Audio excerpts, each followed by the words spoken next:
दोस्तों नमस्कार। Daily current affairs के इस क्लास में, इस सीरीज में आप सभी का स्वागत है। और आज के इस क्लास में आप देखेंगे 22 जुलाई 2026 से संबंधित प्रश्नों को, जिसमें बिहार राष्ट्रीय और अंतर्राष्ट्रीय खबरों का एक संपूर्ण संकलन आपको दिया जाता है। आपको मैं पुनः याद दिला दूं, यह सीरीज बिहार के प्रतियोगी परीक्षाओं पर केंद्रित है। अगर आप मूल रूप से बिहार में आयोजित होने वाले किसी भी एग्जाम की प्रिपरेशन में लगे हैं तो आप बिल्कुल सही जगह पर हैं। आप यहां से तैयारी कीजिए, निश्चित तौर पर आपकी तैयारी बेहतर होगी। सेशन की शुरुआत करें, लेकिन दोस्तों उससे पूर्व पिछले क्लास में जो एक सवाल मैंने आपसे पूछा था कि प्रधानमंत्री नरेंद्र मोदी को इंडोनेशिया के सर्वोच्च नागरिक सम्मान, इसका नाम है बिंतांग आदिपूर्णा। और यह भी ध्यान रख लीजिए, इस पुरस्कार की जो शुरुआत हुई थी 1959 में हुई थी। इस पुरस्कार से अभी हाल ही में नरेंद्र मोदी को सम्मानित किया गया है। इसमें एक प्रश्न हमने शामिल किया है कि यह सम्मान प्राप्त करने वाले वे भारत के कौन से प्रधानमंत्री बने हैं। दोस्तों आपको बता दें कि 1995 में, अच्छा यहां हमने आपके बीच रखा भी है, जरा गौर कीजिएगा, 1995 में मरणोपरांत पंडित जवाहरलाल नेहरू को यह सम्मान मिला था। तो उनके बाद ये दूसरे शख्स हैं नरेंद्र मोदी, या फिर प्रधानमंत्री भी बोल सकते हैं, तो ये इन्हें सम्मान मिला है। ये जरूरी है आपके एग्जाम के दृष्टिकोण से, आप याद रखिएगा, है ना। ऐसे तो अगर हम देखें नरेंद्र मोदी को ये जो सम्मान मिला है, ये ओवरऑल ये 35वां अंतरराष्ट्रीय सम्मान है। खैर इस पर मैं टीका टिप्पणी नहीं करूंगा। एक एग्जाम की पॉइंट ऑफ व्यू से ये प्रश्न याद रखना बेहद ही जरूरी है ना। जो इंपॉर्टेंट है चर्चा वैसे हम कर चुके हैं। अच्छा, अभी तक आप लोग BM online learning app play store से डाउनलोड नहीं किए हैं तो जाइए इसको डाउनलोड कीजिए। आप लोग जो बार बार पूछते हैं कि सर पीडीएफ कहां पर मिलेगा, तो एप्लीकेशन पे मिलेगा। वहां पर आपको test series, classes, notes, PDF, test सभी चीजें मिलती है। सेशन की शुरुआत करते हैं पहले प्रश्न से। इस प्रश्न को देखिए, बहुत ही इंपॉर्टेंट है। प्रश्न कहता है कि हाल ही में बिहार विधानसभा में वित्त वर्ष 26-27 के लिए प्रस्तुत प्रथम अनुपूरक बजट की राशि कितनी है और इसे किनके द्वारा अभी हाल ही में प्रस्तुत किया गया है या फिर पेश किया गया है। दोस्तों अनुपूरक बजट क्या होती है, ये कई बार ऐसे हम डिस्कस आपके बीच कर चुके हैं। फिलहाल अभी हम पुनः चर्चा करेंगे, लेकिन उससे पहले ये जान लीजिए जो अभी हाल ही में ये प्रथम अनुपूरक बजट पेश किया गया है, वर्तमान में जो बिहार के वित्त मंत्री हैं, हालांकि अभी ये बिहार के उप मुख्यमंत्री भी हैं, विजेंद्र प्रसाद यादव, इनके द्वारा पेश किया गया। और यहाँ अनुपूरक बजट की राशि यानी कि इसका आकार कितना है, तो 87,383.43 करोड़। मतलब यहां पर आपको विकल्प नंबर ए में इसका करेक्ट आंसर देखेगा 87,383.43 करोड़ रुपए का ये बजट का यानी कि अनुपूरक बजट का आकार है। अब यहां पर आप विजेंद्र प्रसाद यादव को तस्वीर में देख रहे हैं। दोस्तों 20 जुलाई 2026 को विधानसभा में, बिहार विधानसभा में 5 दिवसीय मानसून सत्र के प्रथम दिन ही ये बजट आया है, अनुपूरक बजट। और इसका आकार याद रखिएगा, एग्जाम में सवाल यहां से बनने की प्रबल संभावना है। किनके द्वारा ये पेश किया गया, यह भी इंपॉर्टेंट है। अच्छा, इसमें कुछ जानकारी है, जैसे वार्षिक योजनाओं के लिए इतनी राशि और केंद्र प्रायोजित योजनाओं के लिए इतनी राशि का प्रावधान किया गया है। और स्थापना एवं प्रतिबद्ध व्यय, जो खास करके सरकार का एक प्रकार का प्रतिबद्ध व्यय है, इसके लिए इतनी राशि निर्धारित की गई है। ये कुछ आंकड़े हैं जो याद रखना चाहिए, अमूमन यहां से सवाल बनते हैं। वैसे भी बजट जो है काफी इंपॉर्टेंट है। अभी मैं कुछ चीजें आपको बतलाऊंगा, लेकिन उससे पहले अनुपूरक बजट को थोड़ा समझने का प्रयास कीजिए। देखिए, किसी भी वित्त वर्ष को लेकर जो स्वीकृत बजट होता है, जब उस बजट की राशि कम पड़ने लगे तो सरकार अनुपूरक बजट लाती है। कई बार तो दूसरी बार भी लाया जाता है, तो पहली बार है, हो सकता है कि ये भी कम पड़े तो दूसरा अनुपूरक बजट भी आएगा। तो ये आपको ध्यान रखना है। किसी भी राज्य विधानमंडल जिसमें 2 सदन होते हैं, विधानसभा और विधान परिषद, या फिर इसके अतिरिक्त अगर हम केंद्रीय स्तर पर देखें तो संसद के समक्ष ये पेश किया जाता है। तो इतनी चीजें यहां फिलहाल तो जरूर ध्यान रखिए, ये इंपॉर्टेंट है। ये यहां पर जो मैंने आपको बताया, ये आंकड़े सारे ये इंपॉर्टेंट है, याद आपको रखना है। दोस्तों अगर हम बात करें आम बजट के, ये तो हो गया अनुपूरक बजट। और अनुपूरक बजट क्या होता है, मुझे उम्मीद है कि आप इसको अच्छे से समझ लिए हैं।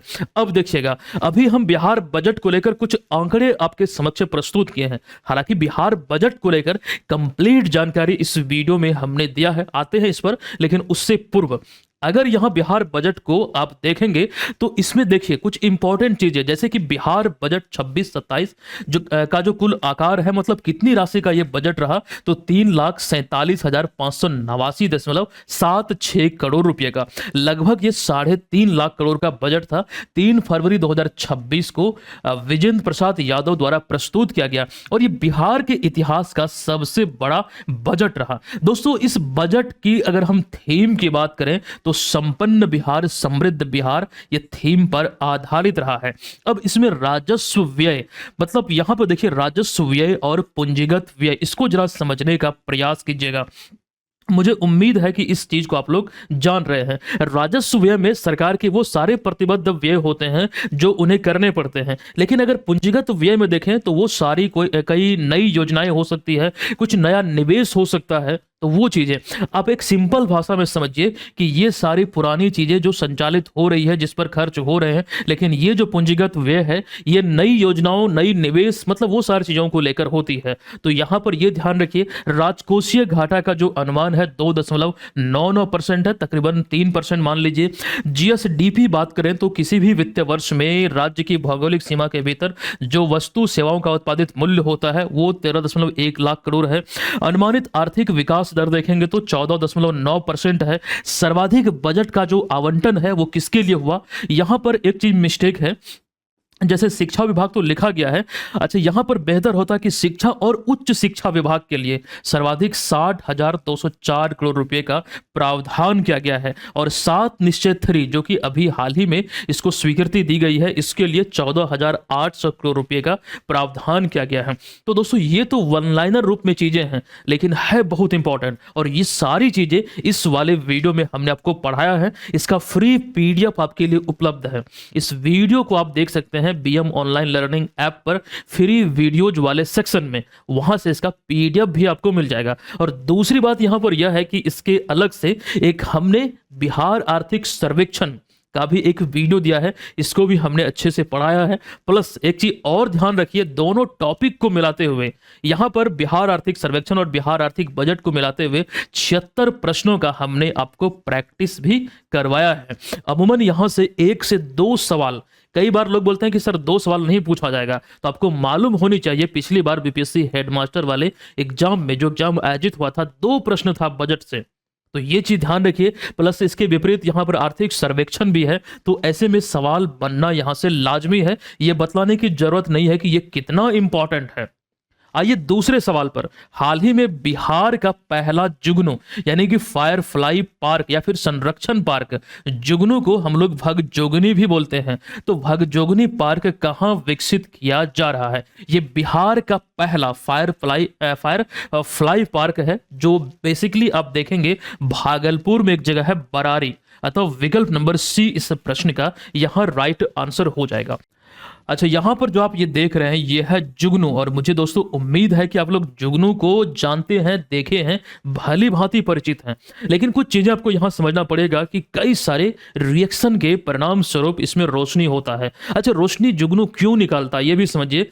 अपने पार्टनर को अट्रैक्ट करने के लिए, और झुंड में जितने जुगनू होते हैं कुछ सिंबल, कुछ संकेत देने के लिए, और जो शिकारी होते हैं, मतलब इसके जो खास करके प्रतिद्वंदी होते हैं, खास करके अगर हम देखें कुछ कीट पतंगे, तो उसको एक प्रकार से संकेत देने के लिए, उसको चेतावनी देने के लिए इस प्रकार की रोशनी को निकालता है। अब यहां एक चीज समझिएगा कि सरकार को ऐसी क्या यहां पर आन पड़ी जो इस प्रकार का पार्क विकसित करने को लेकर बात कही है और विकसित कर भी रही है।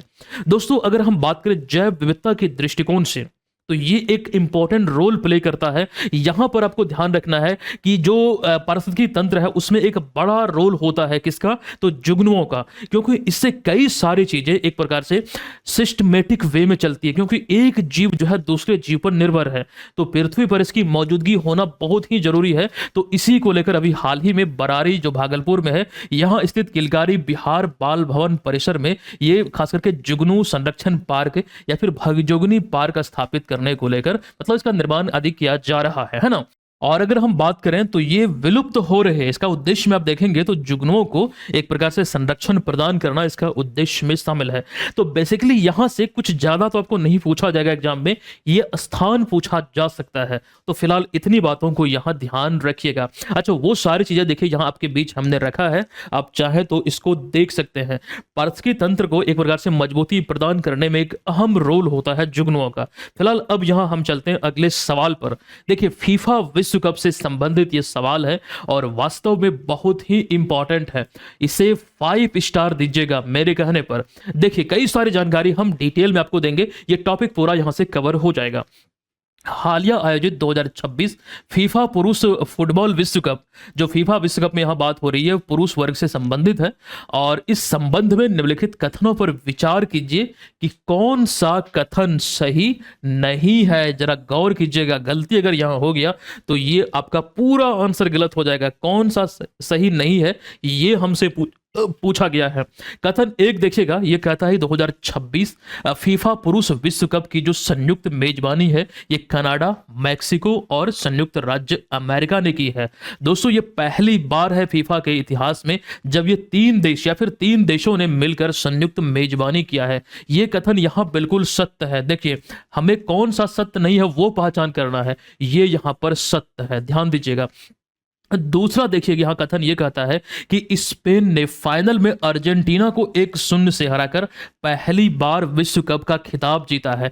देखिए इस कथन में थोड़ी सी आपको ध्यान रखना पड़ेगा, थोड़ी सावधानी बरतनी पड़ेगी। स्पेन ने फाइनल मुकाबला अर्जेंटीना को हराकर जरूर जीता है, लेकिन यहां जो लिखा गया पहली बार जीता है ये गलत है। पहली बार नहीं दोस्तों, ये दूसरी बार है जब स्पेन इस खिताब को अपने नाम किया है। पहली बार 2010 में और दूसरी बार 2026 में, यानी कि 16 साल बाद। तो ये कथन जो है ना ये असत्य है, और कौन सा सही नहीं यानी कौन सा असत्य है हमें पहचान करना था। फिलहाल ये असत्य है तो यही हमारा सही है, लेकिन 2 कथन और है, इसको भी हम जांचेंगे। देखिए स्पेन एक ही समय में पुरुष और महिला दोनों फीफा विश्व कप का मौजूदा चैंपियन बनने वाला विश्व का पहला देश है। अब यहां पर हम इस चीज को आगे देखेंगे, लेकिन ये फिलहाल समझिए कि जो फीफा महिला विश्व कप है रिसेंटली ये स्पेन ने ही अपने नाम किया है। तो इस समय मौजूदा समय में फीफा विश्व कप पुरुष और महिला वर्ग का जो विजेता है प्रेजेंट टाइम में वो कौन है, तो स्पेन है। ये कथन अच्छा यहां पर देखिए मैं फिर से मिस कर रहा हूं, स्पेन है और ये सही है। हमें कौन सा सही नहीं है वो चुनना, ये सही है। अगला कथन 4 देखिएगा, ब्राजील ने सबसे अधिक 5 बार 1958, 62, 70, 94 और फिर 2002 में फीफा विश्व कप जीता है। सर्वाधिक खिताब ब्राजील के नाम है, तो ये भी सत्य है। केवल ये कथन 2 असत्य है। कौन से विकल्प में है, तो विकल्प नंबर बी में है। आई होप ये यहां पर क्लियर है। आइए चीजों को हम देखते हैं, अच्छे से समझते हैं। फीफा विश्व कप की बात करें 2026 की, तो 48 टीमें इसमें भाग ली है। पहली बार ये 48 टीमों ने इसमें हिस्सा लिया है। इतिहास का सबसे बड़ा फीफा विश्व कप है और 3 देश जिसमें कि अमेरिका, मैक्सिको और कनाडा संयुक्त रूप से पहली बार ऐसा हुआ है जब 3 देशों ने संयुक्त मेजबानी फीफा विश्व कप का किया है। अब यहां पर देखिएगा, यहां स्पेन ने फाइनल मुकाबले में, चूंकि अगर हम इस प्रतियोगिता की बात करें तो कनाडा, मैक्सिको और अमेरिका में आयोजित हुआ, लेकिन जो फाइनल मुकाबला था ना वो अमेरिका के सबसे बड़े शहर न्यूयॉर्क के न्यू जर्सी स्टेडियम में खेला गया। फाइनल मुकाबले में स्पेन ने अर्जेंटीना को हराकर इस खिताब को अपने नाम किया। अर्जेंटीना पिछले फीफा विश्व कप का चैंपियन है, 2022 वाला जो कतर में आयोजित हुआ था। इस चीज को ध्यान रखिएगा। और यहां आपको यह बतला दें कि स्पेन 1-0 से अर्जेंटीना को हराया है और 16 साल बाद दूसरी बार इस खिताब को जीता है। मतलब दोस्तों यहां पर साफ है कि इस फाइनल मुकाबले में केवल एक ही गोल हुआ जो कि स्पेन की तरफ से आया। और यहां देखेंगे इस खिलाड़ी का नाम क्या है, तो फेरन टोरेस। इन्होंने स्पेन के लिए गोल किया और इस खिताब को अपने नाम कर लिया। स्पेन पहली बार 16 साल पहले 2010 में दक्षिण अफ्रीका में जब यह प्रतियोगिता आयोजित हुआ था, नीदरलैंड को हराकर यह खिताब जीता था। दूसरी बात यहां पर एक कथन हमने आपको यह भी दिया था कि दुनिया में पहली बार ऐसा हुआ है कि स्पेन एक साथ कोई देश दोनों पुरुष और महिला वर्ग का फुटबॉल विश्व कप का खिताब अपने पास रखा है। अभी 2026 में पुरुष वर्ग वाला, लेकिन 2023 में फीफा वर्ल्ड कप महिला वर्ग वाला जीता था। तो कहने का अर्थ साफ है कि मौजूदा जो चैंपियन है फीफा विश्व कप का इस समय वो स्पेन है। ये चीज ध्यान आपको रखना है। अब फीफा विश्व कप 2022 की बात करें तो कतर में आयोजित हुआ था ये फीफा विश्व कप, और ये पहली बार था, यहां आप देखेंगे ये पहली बार था जब कोई फुटबॉल विश्व कप अरब देश में खेला गया था। और 36 साल बाद फ्रांस को हराकर लियोनेल मेसी की कप्तानी में अर्जेंटीना चैंपियन बना था। ये सारी बातें बिल्कुल मत भूलिएगा, हमने कई बार आपको पढ़ाया है, सवाल बनना यहां से स्वाभाविक है। अभी उस पर हम आएंगे, पुनः कई सारी चीजें हैं उसको हम देखेंगे। लेकिन दोस्तों उससे पहले इस फीफा से ही संबंधित 2026 से एक प्रश्न हम यहां और आपके समक्ष लेकर आए हैं, इसको भी देख लेते हैं, कई चीजें और भी होंगे उसको भी हम देखेंगे। तो फीफा विश्व कप 2026 के संबंध में निम्नलिखित युग्मों में से कौन सा जो युग्म है सुमेलित है, सूची 1 और सूची 2। जैसे मेजबान देश कौन सा है, तो देखिए ये जो मिलान है कनाडा, मैक्सिको और संयुक्त राज्य अमेरिका, तो यहां तीनों देश का नाम सही लिखा गया है, तो ये तो सुमेलित है। विजेता की बात करें तो विश्व विजेता बना स्पेन, दोस्तों ये भी सुमेलित है। गोल्डन बॉल का जो पुरस्कार है, ये पहले आपको समझना पड़ेगा कि गोल्डन बॉल का पुरस्कार सर्वश्रेष्ठ खिलाड़ी को दिया जाता है, जो टूर्नामेंट का सर्वश्रेष्ठ खिलाड़ी होता है। तो स्पेन के रोड्री को ये दिया गया, तो ये भी मिलान यहां पर सत्य है। अगर हम चौथे मिलान की बात करें, गोल्डन बूट का जो पुरस्कार है सर्वाधिक गोल करने वाले खिलाड़ी को दिया जाता है। लेकिन यहां पर जो ये मिलान किया गया है ये बिल्कुल असत्य है, क्योंकि ये जो पुरस्कार है इन्हें नहीं मिला है, ये मिला है किलियन एम्बापे, एक ऐसे खिलाड़ी हैं। अभी मैं आपको दिखलाऊंगा। फिलहाल कथन 1, 2 और 3 कौन से विकल्प में, ये तो असत्य हो गया। 1, 2 और 3 कौन से विकल्प में है? विकल्प नंबर ए में। यही इस प्रश्न का राइट आंसर होगा। अब फीफा विश्व कप 2026 से संबंधित जो इंपॉर्टेंट जानकारी है कई सारे आपके बीच हमने रखा है। विश्व विजेता बना स्पेन, ये ध्यान रखिएगा। उप विजेता अर्जेंटीना। गोल्डन बॉल जो सर्वश्रेष्ठ खिलाड़ी को दिया जाता है रोड्री स्पेन के। गोल्डन बूट सर्वाधिक गोल जो 10 गोल किलियन एम्बापे ने किया फ्रांस के, इन्हें मिला। गोल्डन ग्लव जो कि सर्वश्रेष्ठ गोलकीपर को मिलता है उनाई सिमोन जो स्पेन के हैं। सर्वश्रेष्ठ युवा खिलाड़ी स्पेन के पाउ कुबार्सी को दिया गया। तो ये चीजें यहां से याद रखिएगा, बेहद ही इंपॉर्टेंट है, सवाल यहां से अराइज होंगे आपके एग्जाम में। दोस्तों आगे बढ़े, कुछ चीजें और हम आपको बतला दें। फीफा विश्व कप की जो हम बात कर रहे हैं, 2022 वाला फीफा विश्व कप के बारे में यहां जानकारी है। हालांकि ये चीज आपको हम बतला चुके हैं, लेकिन मुख्य बात यहां पर यह है कि 36 साल बाद अर्जेंटीना चैंपियन बना था लियोनेल मेसी की कप्तानी में। और मेसी की बात हुई तो पश्चिम बंगाल के कोलकाता में किसी भी फुटबॉलर की, यानी कि यहां मेसी की हम बात कर रहे हैं, 70 फीट ऊंची प्रतिमा स्थापित की गई थी। लेकिन कुछ समय पहले जो भारी बारिश हुआ, इस प्रतिमा में दरार आया था दोस्तों, जिसके बाद वो प्रतिमा वहां से हटा दी गई है। तो ये चीजें अपडेट कर लीजिए। फिलहाल वो हमने आपके बीच रखा है। दिसंबर में 13 से 15 दिसंबर तक ये खास करके greatest of all India tour पर यहाँ पर भारत के दौरे पर थे। आइए अगले सवाल पर, लेकिन उससे पहले फीफा से जुड़े हुए कुछ ऐसे इंपॉर्टेंट पॉइंट, ऐसे इंपॉर्टेंट सवाल जो एग्जाम में पूछे जा चुके हैं, जरा गौर कीजिए, इसको देखिए, समझिए। ये सारी चीजें बड़ी मेहनत से आपके बीच हम प्रस्तुत करते हैं ताकि आपकी जो तैयारी है वो बेहतर तरीके से हो और एक ही जगह पर हो। अलग अलग जगह पर आपको बिल्कुल भटकने की जरूरत नहीं है। बिहार के प्रतियोगी परीक्षाओं में बिल्कुल हम आपकी मदद करेंगे और कर भी रहे हैं। कई सारे हजारों लोगों को यहां से हेल्प हुई है और ये हमारा सीरीज 2022 से ही चलता आ रहा है। और दोस्तों अगर आपको हमारा ये प्रयास अच्छा लगता है, हमारे मटेरियल, हमारे नोट्स, पीडीएफ आदि अगर आपको पसंद आते हैं, तो जरूर वीडियो को लाइक कीजिए दोस्तों, सहपाठियों के बीच इसे जरूर शेयर कीजिए। आइए आते हैं अगले सवाल पर। यह भी सवाल को आप VVI या फिर 4 स्टार कैटेगरी में रखिएगा मेरे कहने पर। देखिए, आईसीसी हॉल ऑफ फेम 2026 के संबंध में निम्नलिखित कथनों पर विचार कीजिए कि कौन सा कथन यहां पर सही है। हमें सही कथन की पहचान करना है। देखिए, ये आईसीसी हॉल ऑफ फेम, जो आईसीसी जो सर्वोच्च संस्था है क्रिकेट की, इसका ये सर्वोच्च सम्मान है। कथन 1 देखिएगा, वर्ष 2026 में सौरव गांगुली जो भारत के खिलाड़ी हैं, मतलब पूर्व खिलाड़ी, अंजुम चोपड़ा ये भी भारत के ही क्रिकेटर रही हैं।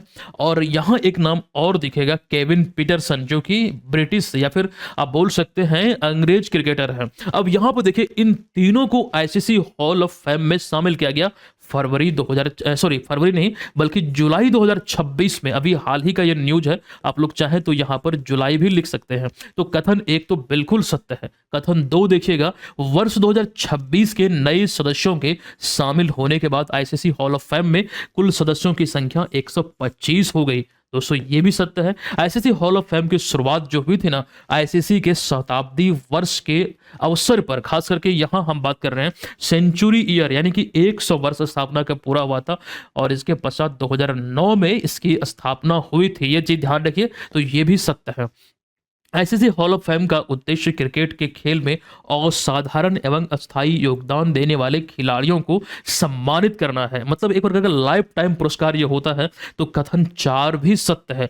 दोस्तों सभी कथन सत्य है, विकल्प नंबर डी में है, यही इसका राइट आंसर होगा। जरा गौर कीजिए, यहां पर एक कंप्लीट सूची आप देख रहे हैं। यहां अगर हम देखें तो एक तो ये ध्यान रखिए, इंग्लैंड के क्रिकेटर केविन पीटरसन तो इसमें है ही, लेकिन 2026 में सौरव गांगुली और अंजुम चोपड़ा को भी इसमें शामिल किया गया है। आप देखेंगे पुरुष क्रिकेटर में अगर शामिल होने के मतलब नाम और वर्ष दोनों को, तो पुरुष क्रिकेटर में 2025 में महेंद्र सिंह धोनी इसमें शामिल हुए थे नौवे क्रिकेटर के रूप में। अब इसमें एक और नाम 2026 में जुड़ गया, सौरव गांगुली का। अतः आप ये बोल सकते हैं कि पुरुष वर्ग में 10 खिलाड़ी भारत के इसमें शामिल है। ये भारत की सूची आप देख रहे हैं। वहीं भारतीय महिला क्रिकेटरों में डायना एडुलजी, नीतू डेविड, और तीसरा नाम आपको देखने को मिलेगा अब 2026 में अंजुम चोपड़ा का। ये अभी कमेंटेटर हैं और इन्हें आप यहां तस्वीर में देख रहे हैं, जो बेहद ही इंपॉर्टेंट है। दोस्तों याद रखिएगा, सवाल बनना यहां से स्वाभाविक है। चलिए आते हैं अगले सवाल पर, लेकिन उससे पूर्व अगर आपने ये पीडीएफ को अभी तक डाउनलोड नहीं किया है, ऐसे तो आपका एग्जाम का डेट भी बढ़ गया है, बीपीएससी वाले एग्जाम की हम बात कर रहे हैं, अभी आपके पास एक सुनहरा अवसर है, इसको डाउनलोड कीजिए। 1 सप्ताह समय दीजिए। बिहार करंट अफेयर्स के जो 8 से 10 सवाल पूछे जाएंगे, इससे बाहर कुछ भी नहीं पूछा जाएगा। एक कंप्लीट कवरेज है पिछले 18 महीने का बिहार करंट अफेयर्स का। दोस्तों इसमें अगर देखें तो कई सारे इसके वर्जन है। ये तो 18 महीने का जो संग्रह हिंदी भाषा में है, और इसको हालांकि हमने फुल्ली रिवाइज करके अपडेट कर दिया है। एक बात यहाँ ये ध्यान रखिए, इसका वन लाइनर पीडीएफ भी जनवरी से जून 2026 का हमने आपको उपलब्ध कराया है। ये बाइलिंगुअल है, हिंदी और अंग्रेजी दोनों भाषाओं में। और इसके विपरीत जनवरी से जून तक का ही ये बिहार स्पेशल का जो पूरा कंप्लीट संग्रह है, जो हमारी मंथली ई बुक आती है, वहां से हमने बिहार वाले को छांट कर इस प्रकार से आपके लिए तैयार किया है। तो ये भी हिंदी में सेपरेट है और अंग्रेजी में सेपरेट है, और सभी का ऑनलाइन टेस्ट भी आपको मिल जाता है, और इन चीजों को आप प्रिंट करके पढ़ सकते हैं बहुत अच्छे तरीके से। दोस्तों ये तो बिहार स्पेशल है, हमारा बिहार नेशनल और इंटरनेशनल मैगजीन भी आता है, और वो सभी चीजें एक मेंबरशिप प्लान के तहत आप इस कोर्स के माध्यम से प्राप्त कर सकते हैं। अब तक जितने मटेरियल आपको हम दिए हैं वो सभी एक साथ आपको फ्री में मिल जाएगा। अगर आज आप ज्वाइन करते हैं तो आज से ही आपका प्लान शुरू होगा। पिछला जो मटेरियल दिया गया है उसकी गिनती नहीं होगी, वो आपको निःशुल्क मिल जाएगा। आज से आपका प्लान शुरू होगा, और अगले 1 साल तक ये मेंबरशिप के तहत आपको तमाम बेनिफिट यहां से मिलते रहेंगे। आप एप्लीकेशन पे जाके इस विजेता बैच को ज्वाइन कीजिए। एप्लीकेशन आप लोग जानते हैं, आप सबका अपना बीएम ऑनलाइन लर्निंग ऐप। हजारों लोग यहां पर जुड़े हुए हैं, आप भी इसमें जुड़िए और तैयारी को यहां से एकदम बेहतर तरीके से कीजिए। अगले सवाल पर आइए। हाल ही में उद्घाटित म्यूजियम ऑफ वर्ड, यानी कि शब्द लोक भी इसे कहा गया है, तो इस संबंध में निम्नलिखित कथनों पर विचार कीजिए। दोस्तों यहां हमें विचार करते हुए निर्धारित करना है कि कौन सही है। देखिए कथन 1 कहता है यह भारत का पहला इमर्सिव भाषा संग्रहालय है। अब ये इमर्सिव क्या है, अभी इस पर हम चर्चा करेंगे। अभी यहां पे ये लिखा गया यह भारत का पहला इमर्सिव भाषा संग्रहालय है, जिसे कोलकाता स्थित नेशनल लाइब्रेरी द्वारा विकसित किया गया है। तो ये कथन यहां बिल्कुल सत्य है। दूसरा कथन है कि संग्रहालय जो है भारत की 22 अनुसूचित, या फिर आप इसे आधिकारिक भाषा भी बोल सकते हैं, आप लोग जानते हैं 8वीं अनुसूची में शामिल है। तो इन भाषाओं तथा उनकी मौखिक एवं लिखित परंपराओं को यह प्रदर्शित करता है यह संग्रहालय। तो यह भी कथन सही है। अब इस संग्रहालय में कुल 12 गैलरियां हैं। देखिए 12 नहीं बल्कि 9 गैलरी है, जिसमें केवल प्राचीन, अच्छा ये कथन जो है ना यहाँ बिल्कुल असत्य है। अभी इसको हम देखेंगे, इस पर हम चर्चा करेंगे। तो कथन 1 और 2 यहाँ सही है। कौन से विकल्प में है? विकल्प नंबर ए में आपको देखने को मिलता है। अब दोस्तों ये जो शब्द लोक यानी कि म्यूजियम ऑफ द वर्ल्ड की हम बात कर रहे हैं, इसको जरा समझने का प्रयास कीजिए। अभी हाल ही में केंद्रीय गृह और सहकारिता मंत्री जो अमित शाह हैं, 20 जुलाई को इनके द्वारा इसका उद्घाटन हुआ है। कहां पर इसका उद्घाटन हुआ है ये भी बहुत ही इंपॉर्टेंट है, ध्यान आपको रखना। कहां पर? तो कोलकाता में, जो पश्चिम बंगाल की राजधानी है। अब देखिएगा एक शब्द हमने प्रयोग किया इमर्सिव। देखिए, ये भारत का पहला इमर्सिव भाषा संग्रहालय है, अर्थात वैसा संग्रहालय जहां आधुनिक डिजिटल तकनीकों के माध्यम से आगंतुक यानी कि जो यहाँ पर विजिट करते हैं, जो विजिटर हैं, इनको इनकी भारत की भाषाओं, लिपियों और साहित्यिक विरासत का जीवंत और इंटरेक्टिव अनुभव प्रदान करना। बेसिकली वो सारी सुविधाएं इंटरेक्टिव रूप में, मतलब वहां पर वो देख सकेंगे, उसे फील कर सकेंगे। तो इस चीज को लेकर और भारत की जो आधिकारिक 22 भाषाएं हैं, इसमें इसको खास करके मतलब कि चरणबद्ध तरीके से लागू किया गया है, और जिसमें 9 गैलरियां हैं। इसमें digital display, hologram, motion sensor, interactive तकनीक का उपयोग किया गया है ना। ऐसे कई सारी चीजें यहां पर आप देख सकते हैं, वो हमने आपके बीच अच्छे से रखा है। बेसिकली यहां इसके उद्देश्यों को भी आपको समझना चाहिए कि ये करने का जो उद्देश्य है, समृद्ध विरासत, मौखिक परंपराओं और प्राचीन पांडुलिपियों, मुद्रित साहित्य तथा आधुनिक डिजिटल पाठों की एक प्रकार से यात्रा को दर्शाते हुए लोगों को ये जीवंत, एक प्रकार से बोल सकते हैं कि जीवंत अनुभव प्रदान करना। इसलिए यहाँ ये चीजें इंपॉर्टेंट हो जाती है। म्यूजियम ऑफ वर्ल्ड, और ये भी बोल सकते हैं शब्द लोक, याद रखिएगा, पश्चिम बंगाल के कोलकाता में 20 जुलाई 2026 को केंद्रीय गृह और सहकारिता मंत्री अमित शाह द्वारा इसका उद्घाटन हुआ है। अगला सवाल है कि हाल ही में Japan open super 750 badminton tournament 2026 महिला एकल यानी कि विमेन्स सिंगल का जो खिताब है, ये किसने अपने नाम किया है? तो 2 बार की ओलंपिक पदक विजेता पीवी सिंधु ने इसे अपने नाम किया है। अब 2 बार मैं ओलंपिक पदक विजेता इसलिए बोल रहा हूं क्योंकि ये अपने आप में इंपॉर्टेंट है, और ये दोनों बार मतलब जो पदक ओलंपिक में अपने नाम की है, ये लगातार मतलब 2 ओलंपिक में, रियो ओलंपिक और टोक्यो ओलंपिक, आपको मैं भी बतलाऊंगा। फिलहाल ये ध्यान रखिए, पीवी सिंधु को आप यहां तस्वीर में देख रहे हैं, हैदराबाद की रहने वाली हैं, ये इनका जन्म हुआ, और अभी हाल ही में 19 जुलाई को भारत की महान शटलर या फिर स्टार शटलर पीवी सिंधु ने जापान ओपन सुपर 750 महिला एकल का खिताब अपने नाम कर लिया, और ये जीतने वाली पहली भारतीय बैडमिंटन खिलाड़ी बनी है। साथ ही इनके करियर का ये पहला BWF सुपर 750 खिताब भी है। तो फिलहाल इस प्रश्न में इतनी जानकारी जरूरी है, लेकिन दूसरी ओर पीवी सिंधु को लेकर कई सारी चीजें आपको जो अभी हम बतलाने जा रहे हैं, जरा गौर से देखिएगा। अगर हम बात करते हैं BWF यानी कि बैडमिंटन वर्ल्ड फेडरेशन के एथलीट आयोग की, तो अभी हाल ही में इनको इसका अध्यक्ष यानी कि चेयरपर्सन के रूप में नियुक्त किया गया है। इनकी नियुक्ति 3 साल के लिए हुई है, 26 से 2029 तक, और अभी इस पद पर जो इन्होंने स्थान लिया है, इंडोनेशिया की ग्रेशिया पॉली का स्थान लिया है। दोस्तों, यहां पर इनकी उपलब्धियों पर जरा गौर कीजिएगा। जो ओलंपिक पदक विजेता हम अभी बोल रहे थे, संबोधित कर रहे थे पीवी सिंधु को, तो यहां देखिए, रियो ओलंपिक 2016 में सिल्वर यानी कि रजत पदक, और इसके जस्ट बाद वाला ओलंपिक 2016 के बाद 2020-21 में जो टोक्यो ओलंपिक हुआ था जापान में, यहां कांस्य पदक। तो लगातार 2 पदक इन्होंने ओलंपिक में अपने नाम किया था। हालांकि कॉमनवेल्थ गेम्स 2022 जो बर्मिंघम ब्रिटेन में आयोजित हुआ था, ये राष्ट्रमंडल खेलों का 22वां एडिशन था। कल भी इसको लेकर हमने चर्चा किया है कि 2026 में ग्लासगो स्कॉटलैंड में 23वां संस्करण होगा, लेकिन यहां इस 2022 वाले संस्करण की बात करते हैं तो यहां इन्होंने गोल्ड मेडल अपने नाम किया। इसके अतिरिक्त वर्ल्ड चैंपियनशिप में 2019 में यहां भी गोल्ड मेडल इन्होंने अपने नाम किया। तो ये चीजें इंपॉर्टेंट है। आइए कुछ चीजें और हम देख लेते हैं। बैडमिंटन से संबंधित ये वो सारे सवाल है जो एग्जाम में, विभिन्न एग्जाम में पूछे गए हैं। यहां जरा गौर कीजिएगा, पीवी सिंधु की हम बात कर रहे हैं, ये यूपीएससी में एक सवाल पूछा गया था, पीवी सिंधु ने ओलंपिक में कौन सा पदक, ब्रैकेट में 2016 लिखा गया, जीता था। मतलब 2016 की अगर बात हो रही है तो हम बात कर रहे हैं रियो ओलंपिक की। यहां देखिए 2016 रियो ओलंपिक है ना, तो रियो ओलंपिक में इन्होंने सिल्वर मेडल अपने नाम किया था। ये यूपीएससी प्रीलिम्स 2017। लेकिन दोस्तों, यहीं पर अगर टोक्यो ओलंपिक 2020-21 लिखा रहता तो यहां पर इन्होंने ब्रॉन्ज मेडल यानी कि कांस्य पदक अपने नाम किया था। तो क्लियर है, इतनी बातें ध्यान रखिएगा। आइए आते हैं अगले सवाल पर। मिशन आगमन के तहत भारत की पहली निजी अंतरिक्ष कंपनी स्काई रूट एरोस्पेस द्वारा प्रक्षेपित विक्रम-1 रॉकेट के संबंध में निम्नलिखित में से कौन सा कथन सही है?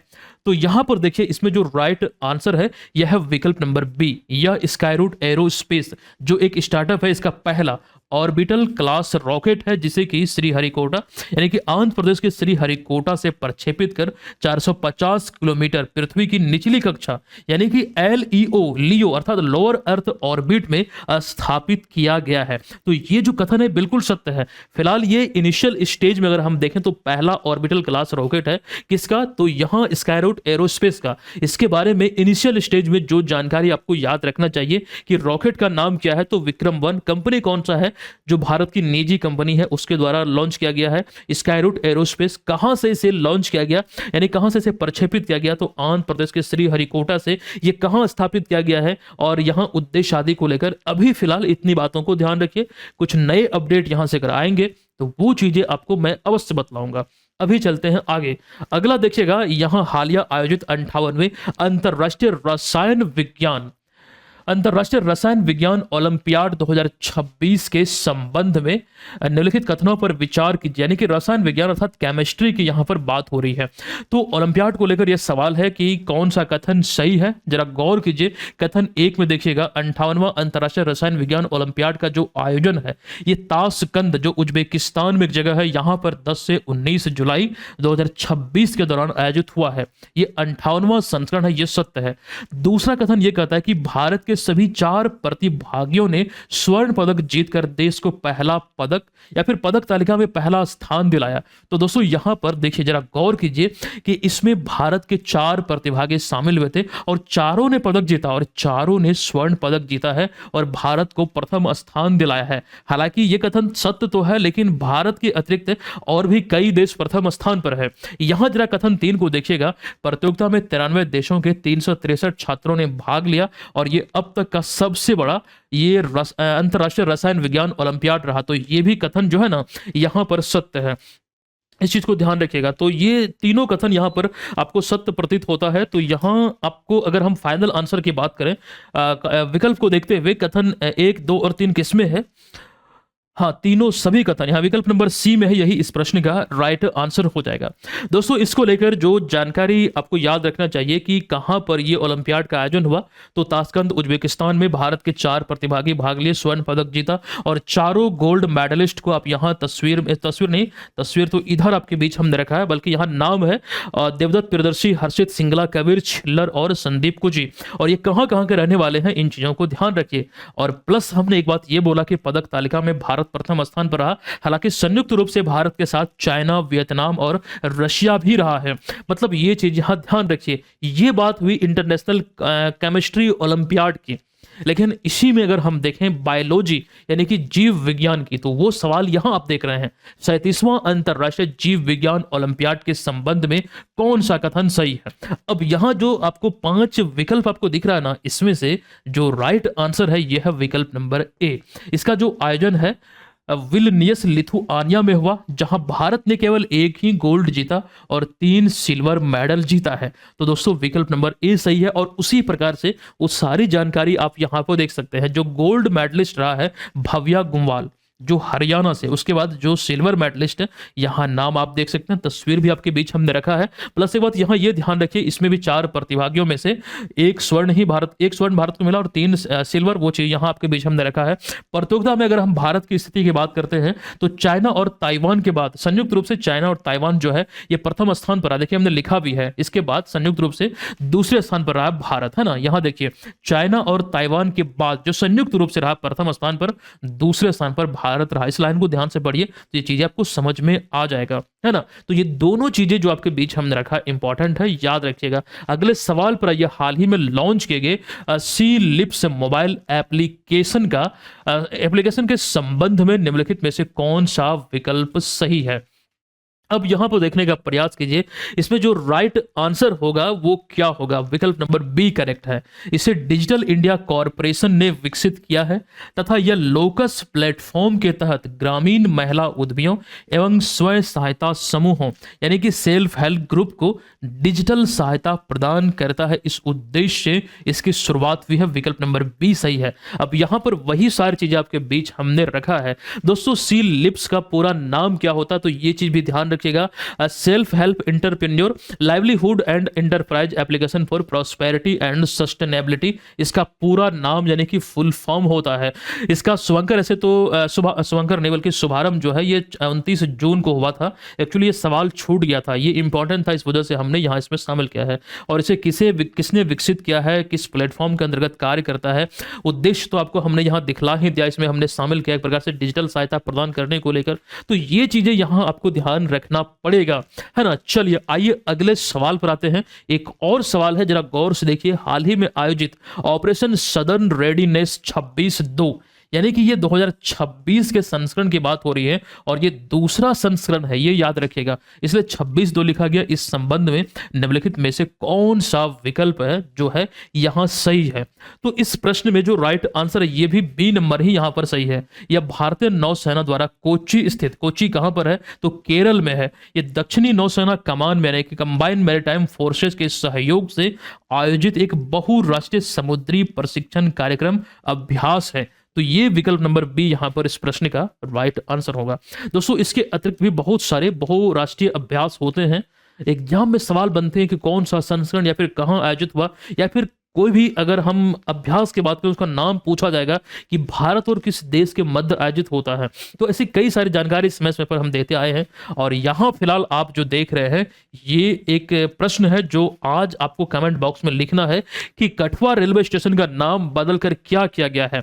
अब इसको लेकर कंप्लीट जानकारी पिछले क्लास में हमने आपको दिया हुआ है। जो क्लास को देखे होंगे आपको मालूम होगा कि अगर इस टॉपिक से कोई सवाल बनता है तो कुछ भी नहीं छूटेगा, जिस प्रकार से चीजें आपको हमने प्रोवाइड किया है, पढ़ाया है आपको। दोस्तों आज के सेशन को हम यहाँ एंड करते हैं और आपको मैं बता दूं कि एप्लीकेशन पे करेंट अफेयर्स का ये जो कोर्स है आप लोग ले लीजिए। आप लोग बार बार बोलते हैं कि सर पीडीएफ कहाँ मिलेगा, ये सभी पीडीएफ जो आपको मैंने दिखलाया उसको अलग से लेने की जरूरत नहीं है, केवल इस कोर्स में आपको मिल जाएगा। कूपन कोड इस्तेमाल करेंगे तो नाम मात्र के चार्ज पर। मिलते हैं नेक्स्ट क्लास में, तब तक के लिए धन्यवाद। जय हिंद।